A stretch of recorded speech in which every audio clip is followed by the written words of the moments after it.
저희가 센터에 담기는 매물로 봤을 때는 하루에도 거의 100개 이상의 매물이 담기거든요. 중개사님 많으시고 센터가 많으니까 많은 매물 담기고 그러면 엄청 많은 거야 라고 생각할 수 있는데, 그 중에서 한 주에 하나의 호스텔 매물을 만들어낸다는 것도 만만치 않습니다. 제일 어려운 건 사실 중개사 입장에서는 소유자를 설득하는 게 제일 어려워요. 법규 검토 다 끝내고 저희끼리 쓰는 게 있는데, 거기에 요거 법규 검토 끝났으니까 이 매물은 이제 소유자 동의 받아주세요라고 하면 거기서부터 막 매물이 막 다 날아갑니다. 저는 직장을 10년 넘게 다니고 있는 직장인입니다. 투자를 계속 지속적으로 좀 하고 싶다는 생각도 가지고 있고 해서 부수입을 좀 찾고 있었거든요. 토지거래 허가 구역에 투자를 하다 보니 명의를 활용할 수 없어서 제약이 되게 많아가지고 계속 찾다 보니 호스텔이 되게 마땅한 물건이라고 생각이 들었습니다.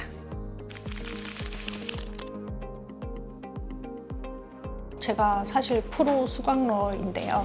그래서 다른 수업을 좀 몇 개 들어봤는데 대부분의 강의가 100명 가까이 다수의 인원을 모집을 해서 운영을 하다 보니까 아무래도 강사분의 케어가 개개인의 상황에 맞춰서 뭔가 좀 해주시는 부분이 부족하다 느꼈는데, 김동찬 대표님의 유튜브를 봤거든요. 설명도 되게 자세하게 해주시고 전문성 있는 공인중개사가 같이 함께 하시는 수업이라서 많이 믿음이 가가지고 이쪽 수업에 참여하게 되었습니다.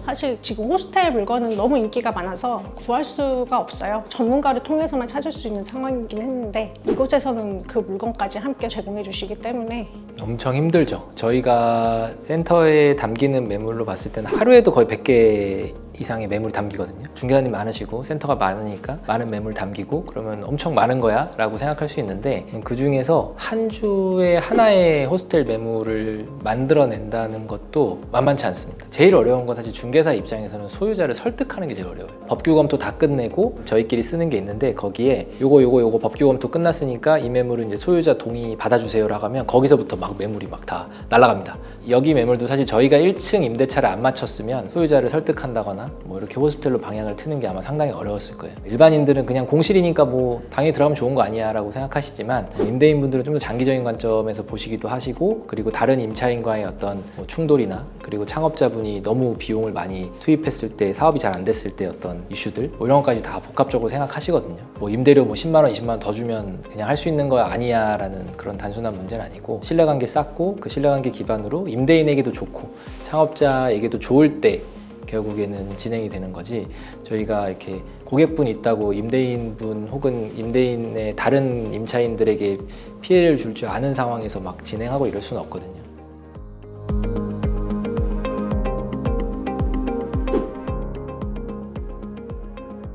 최대 한 6개월 안에 오픈할 수 있지 않을까? 라고 생각을 했고요. 예산은 제가 사실 투자를 하고 나니까 자금이 많지 않아서 최대 한 2억 5천 정도로 하면 좀 작은 거라도 해볼 수 있지 않을까라고 생각을 했습니다. 저희가 물건을 픽할 수 있는 과정이 좀 경쟁 구도예요. 몇몇 분들은 실제로 나가고 몇몇 안 오신 분들은 온라인으로 이제 같이 참여를 하시는데요. 그 과정에서 가계약금 입금을 하는 사람이 그 물건을 픽을 하게 되는데, 제가 너무 물건이 마음에 들어서 설명 듣는 중간에 입금을 했거든요. 사실 되게 많은 수강생분들이 혹했던 매물입니다. 저희가 인수한 창덕궁점 바로 건너편에 밥 먹으러 가면서 맨날 봤던 건물이고, 1층을 저희가 다른 임차를 맞춰서 소유자랑 좀 신뢰를 쌓아놓은 다음에 이제 2층에 공실에 호스텔을 제안을 드렸었죠. 면적도 좀 상대적으로 작아서 창업 비용이 좀 적게 드는 것도 있었는데, 건물 뭐 입지 그리고 컨디션상 사실 숙박업을 하기엔 되게 매력적으로 되어 있는 형태였고, 입금하셨다 그랬을 때 좀 다른 수강생분들이 놓쳤다고 많이 아쉬워했었죠. 그 임대인분께서 좀 걱정을 하신다는 얘기를 들어서 한 일주일 전쯤에 한번 미팅을 가졌습니다. 그 과정에서 그분이 어떤 부분에 대해서 걱정을 하고 계시는지 좀 듣고, 본부장님께서 그 부분에 대해서 엄청 설명을 너무 상세하게 그동안의 그런 과정과 다른 이제 경우를 설명을 잘 해주셔가지고 임대인분께서 90%의 많은 걱정을 내려놓고 이제 가졌거든요. 그동안 봤던 매물을 보면 관광객이 그곳에 머물렀을 때 다른 곳에 이동하기 좋은 곳이지 딱 그 자체가 되게 매력적인 곳은 아니라고 저는 그렇게 생각을 했었거든요. 그런데 이곳은 바로 이 주변 자체가 우선 인프라가 너무 좋고 관광지이기 때문에 제가 이곳에 여행을 온다면 이곳이 더 매력적일 거라고 생각이 들었습니다. 평수가 그렇게 크진 않아서 너무 세분화하지 않고 3개 내지 4개 정도로 방을 좀 큼직하게 나눈 다음에 고급화된 한옥 느낌의 컨셉으로 해서 체험도 함께 할 수 있는 공간으로 좀 구상을 하고 있습니다.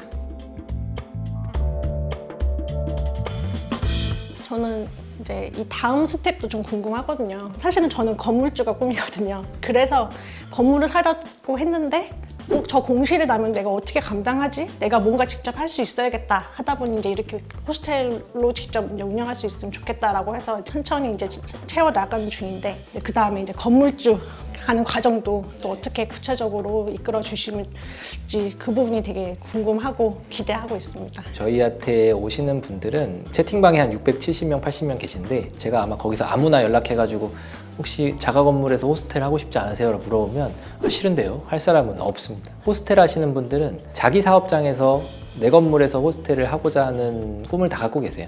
이제 그런 부분을 알고 있기 때문에 단순히 지금의 요 작은 물건을 계약해서 시작하는 게 끝이 아닌 시작이란 거는 창업자분도 아시고 이제 저희도 알죠. 그 빌드업을 하는 거예요. 빌드업을 해서 결국에는 건물을 매입하고 매각도 저희가 하게 될 거고 또 매각하면 새로운 물건을 또 사게 되고 그러면서 조금씩 호스텔을 활용해서 자산을 늘려가는 데 함께 할 예정입니다.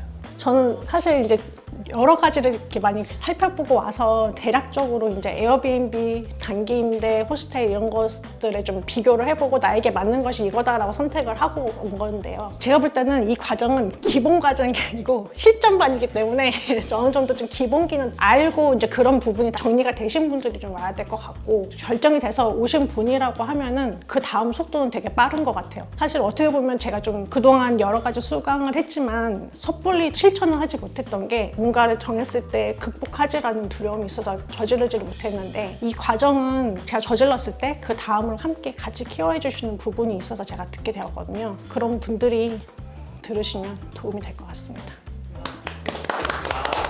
내가 너무 힘든데. 아유, 고생하셨습니다. 네.